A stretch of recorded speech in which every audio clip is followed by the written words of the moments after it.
Le bon geste PG, anomalie 6. L'installation présente un défaut d'étanchéité. Cas d'une installation de gaz récipient.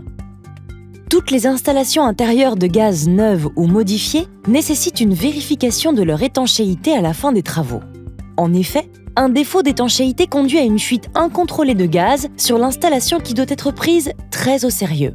L'arrêté du 23 février 2018, modifié, impose à l'article 20 que toute installation de gaz visée par le présent arrêté doit être étanche.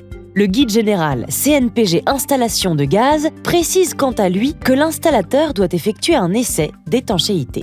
Étudions aujourd'hui le cas d'une installation en récipient à une pression supérieure et inférieure ou égale à 400 millibars, quelle que soit la longueur de tuyauterie. Test entre le bloc détendeur limiteur et le ou les RDDS.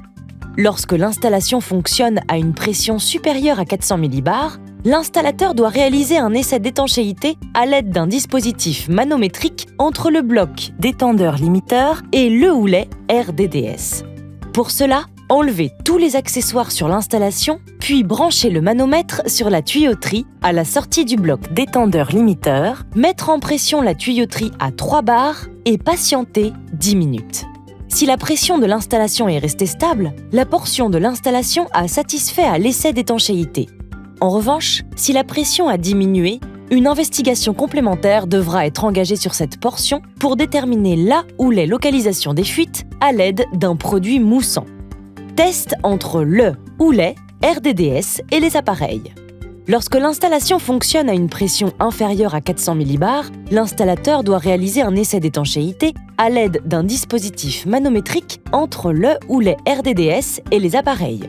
Pour cela, il faut brancher le manomètre à la place du RDDS, mettre en pression la tuyauterie à 37 millibars, puis patienter 10 minutes.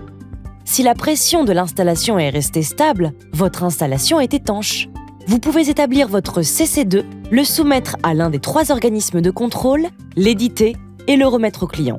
En revanche, si la pression a diminué, votre installation n'est pas étanche. Une investigation complémentaire devra être engagée pour déterminer la ou les localisations des fuites à l'aide d'un produit moussant.